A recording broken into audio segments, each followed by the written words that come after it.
Na aula de hoje, nós vamos terminar o conteúdo de gases, falando sobre a densidade, a difusão e a efusão dos gases. Então, se eu tenho dois balões, um balão tem gás hidrogênio, o outro balão tem gás carbônico. O que acontece se eu soltar esses balões? O balão que tem gás hidrogênio ele vai flutuar, ele vai subir, enquanto que o balão que tem gás carbônico ele vai permanecer na superfície. Por quê? Por causa da densidade dos gases. O gás hidrogênio ele é menos denso que o ar atmosférico, por isso que ele flutua, ele sobe, enquanto que o gás carbônico ele é mais denso que o ar atmosférico, por isso que ele permanece na superfície, por isso que ele não sobe. Densidade, então, de um gás. Lembra lá que a densidade é a relação entre a massa e o volume de uma amostra. Para os gases, a gente vai ter que relacionar essas informações com a pressão e com a temperatura dos gases. Então, para isso, a gente vai relembrar lá a equação dos gases ideais. Pressão vezes o volume é igual a quantidade de matéria, que é o número em mol, vezes a constante dos gases, vezes a temperatura. Lembra lá que a quantidade de matéria em mol é a massa dividido pela massa molar dessa substância. Então, aqui estou usando massa sobre massa molar. Eu posso manipular essa equação para poder chegar na densidade, aí substituir a densidade. De que forma? Se eu isolar massa sobre volume, isso é a densidade. Então, massa sobre volume igual a pressão vezes a massa molar dividido pela constante dos gases vezes a temperatura. Então, aqui eu chego na equação que eu vou utilizar para resolver os exercícios de densidade. Densidade de um gás é igual a pressão vezes a massa molar desse gás dividido pela constante dos gases vezes a temperatura.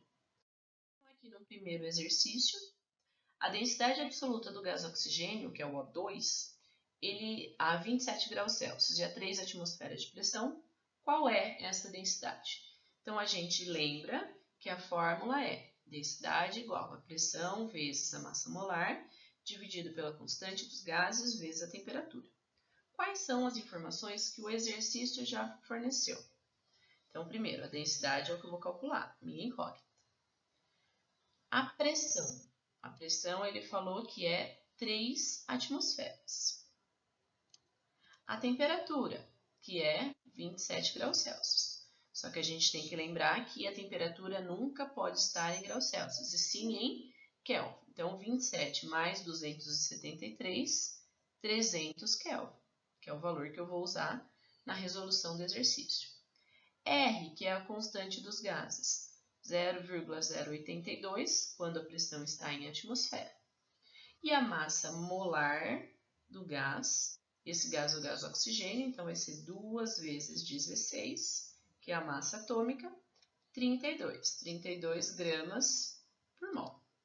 Então, essas são as informações que eu vou usar. Então, densidade é igual. Pressão, 3. Massa molar, 32. Constante dos gases, 0,082. Temperatura, 300.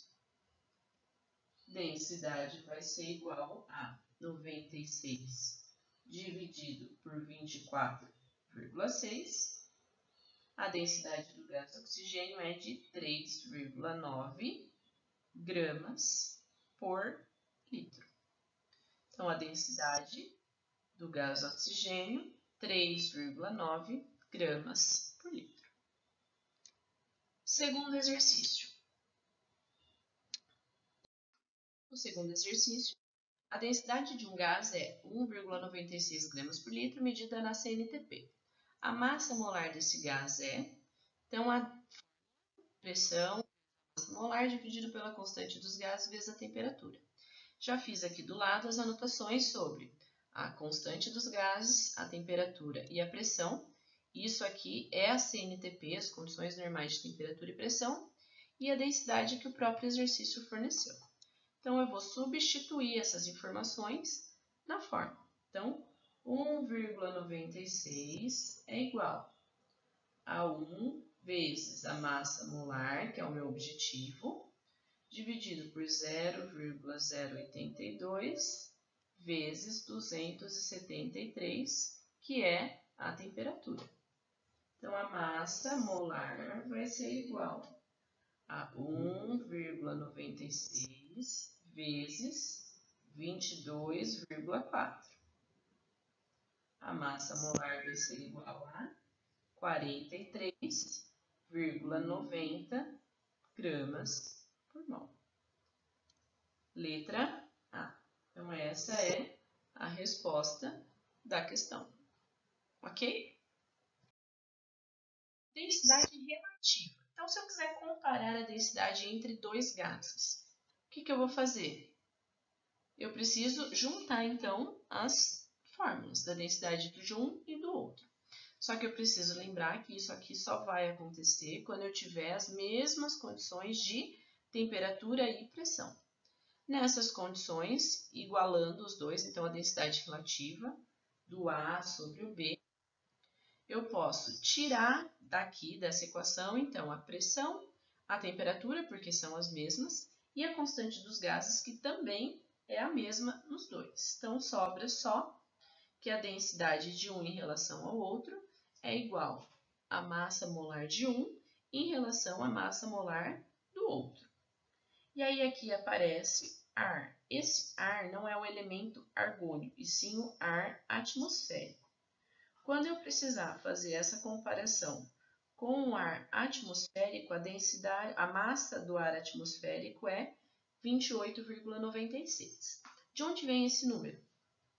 Vem se eu considerar as porcentagens lá de gás nitrogênio e gás oxigênio na atmosfera. Então, eu chego em 28,96. Isso é a massa molar do ar atmosférico, da média lá dos gases. Então, se eu tiver que comparar um gás qualquer com o ar atmosférico, eu vou usar esse valor, 28,96. Então, o primeiro exercício, a densidade do gás carbônico em relação à densidade do gás metano. Então, o que eu tenho de informação aqui? Que a densidade do gás carbônico em relação ao gás metano é igual à massa molar do gás carbônico dividido pela massa do metano. A massa do gás carbônico é 44, UMA, unidade de massa atômica. A massa do metano é 16, então lembra lá por quê? A massa do elemento vezes a quantidade. Como só tem um gás carbônico, é 1. A massa do elemento vezes a quantidade.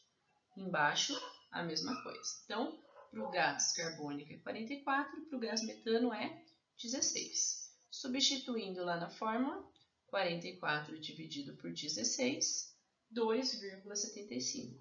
Então, a densidade de um em relação ao outro é 2,75. No segundo exercício, a densidade do gás oxigênio em relação ao ar atmosférico. A densidade do gás oxigênio, a massa do gás oxigênio é 32. Lembra lá que a massa do ar atmosférico é 22,96. Calculando, então vai ficar em 1,1. A densidade, o gás oxigênio é mais denso que o ar atmosférico, 1,1 vez. Então, essa é a relação entre eles. Difusão. Então, por exemplo, quando a gente abre um vidro de um perfume, ou a gente abre alguma coisa que tem um cheiro, o que a gente percebe? Que esse cheiro chega até o nosso nariz. Por quê? Por causa da difusão dos gases. Essa dispersão das moléculas gasosas do perfume que chega até o nosso nariz é chamado de difusão. O que é a efusão? Então, o que a gente percebe se a gente tem uma bexiga e deixa esquecida ela lá no canto de casa? A gente percebe que, ao longo do tempo, essa bexiga murcha. Por quê? Porque as moléculas de gás que estão dentro dessa bexiga vão escapar pelos poros dessa bexiga. Então, esse fenômeno é o fenômeno da efusão, quando as moléculas escapam pelos poros de um recipiente. E aí eu vou poder falar o quê? Sobre a lei de Graham. O que é essa lei de Graham?